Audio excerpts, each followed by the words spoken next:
This is Parkinson's law, and it's quietly stealing time away from entrepreneurs every single day.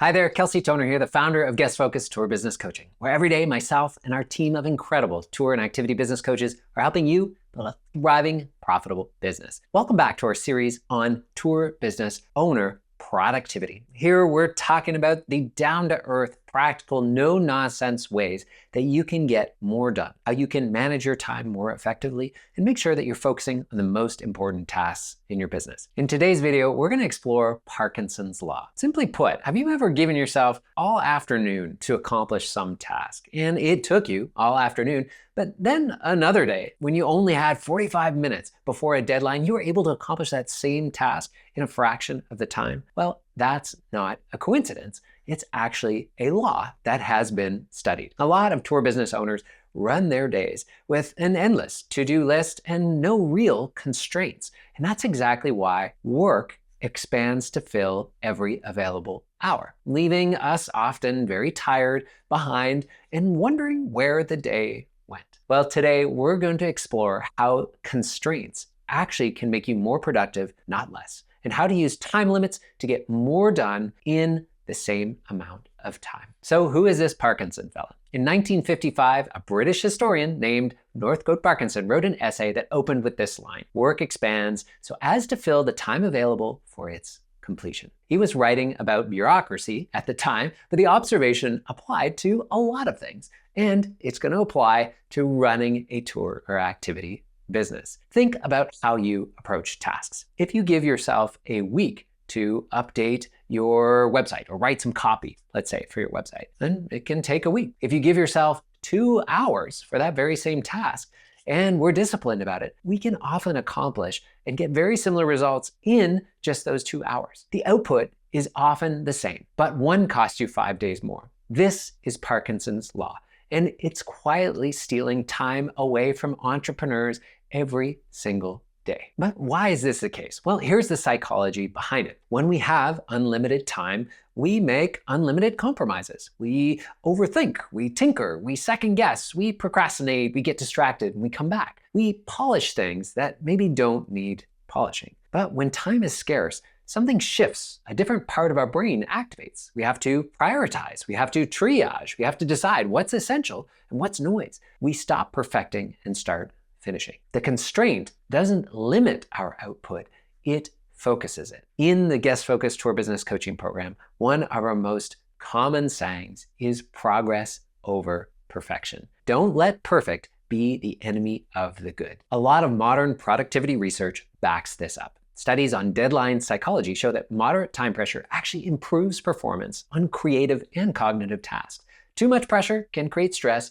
Zero pressure, well, that creates drift. So for tour business owners, this plays out every day. That email response becomes a 30-minute writing session because there's no limit. That social media post becomes an hour of tinkering. That quick admin task takes up our whole morning. Without time constraints, everything takes longer than it should. And at the end of the day, you've worked 10 hours, maybe not have made the progress that you could have made. So you may have heard of time blocking, putting tasks on your personal calendar instead of just having a to-do list. And that's a good step, but we want to go one step further. The problem with time blocking is that blocks can expand. We schedule a couple hours for marketing work, but what does that actually mean? There's not constraints on individual tasks or projects, no finish line. And that's where time boxing comes in. Time boxing simply adds a hard constraint. You're not just scheduling when you will work on something, you're deciding how long it gets. And when the box ends, you stop. Done or not. It might sound a little bit stressful, or it's not the way that many of us actually work, but it can be freeing because now we have to make decisions about what's essential, what can I skip, and most importantly, what is good enough. Now, there's a lot of tools and software out there that can help you with this, and I want to share a simple one that I've used in the past and I actually like a lot for time boxing. It's an app called Flora. It's essentially a focus timer app. You set a duration, you start the timer, and a virtual tree starts growing. And if you leave the app to check your phone or respond to a message or answer Slack or something like that, the tree dies. It's simple and maybe a little bit silly, But it works because it adds this small layer of accountability or a small degree of gamification. You don't want to kill your tree and you ultimately grow a forest. So it helps me stay focused. You can use the free version, that's what I do, and it does everything that you need. If you want some extra motivation, there's an additional gamified layer where you can earn points and even plant real world trees. So you're actually kind of like killing a real world tree if you don't stay focused. But honestly, the free version works fine.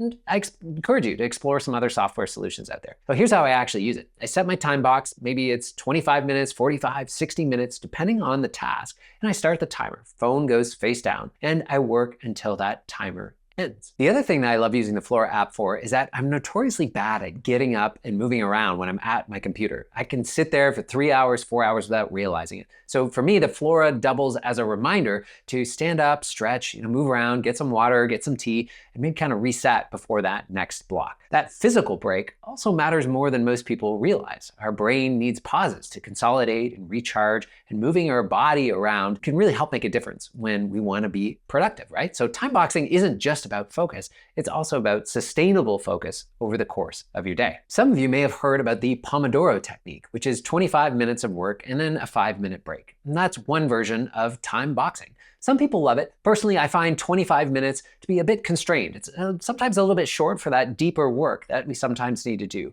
So sometimes 60 minutes, sometimes even 90 minutes might be more effective. But the principle is the same. We set a time limit, but we have to honor it. Now let's zoom out from individual tasks to your whole day. Cal Newport, the author of Deep Work, who we've quoted in this series a couple times, has a practice that he calls fixed schedule productivity. The idea is simple but uncomfortable for a lot of tour business owners. Ultimately, you decide when your workday ends, and you don't negotiate with yourself. For Newport, it was 5:30 p.m. The day ends at 5:30 regardless of what's left on the list. No exceptions. This sounds impossible if you're used to working until everything's done, but here's the insight, and you probably know it already. Everything is never done. There's always one more thing, one more admin. If we wait until you're finished to stop working, you'll never stop working.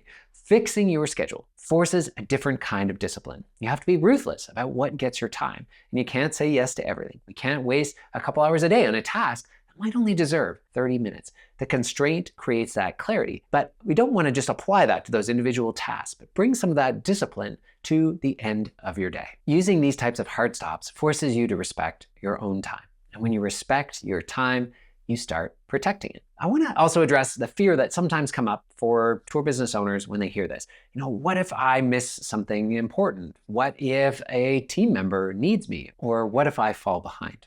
Here's my counter question. What if you're already behind? Not because you work too little, but because you never set limits on your work. What if the reason that you feel constantly overwhelmed isn't too much to do, but too little structure around how you do it? Constraints aren't going to be the enemy here. They are part of the solution. We think of limits as restrictions, but in reality, they're what make meaningful work possible. A blank page with infinite time is paralyzing. A page with a 45-minute deadline is focusing. A fixed schedule isn't about working less. It's about working with intention. So the hours you spend actually count. And honestly, I've seen this with recording these videos or scripting these videos. When I sit down to work on one of these, if I give myself a constraint, I'm finding that I can regularly be twice or sometimes 3 times as productive. Even recording this video right now, I have a hard deadline because I gotta go and take my girls to swimming lessons. This is forcing me to be disciplined, to not let perfection get in the way of getting things done. We're not talking about sacrificing quality here, but boy, is it ever important to not give yourself that open-ended schedule to get stuff done. Okay, so let's take an action step.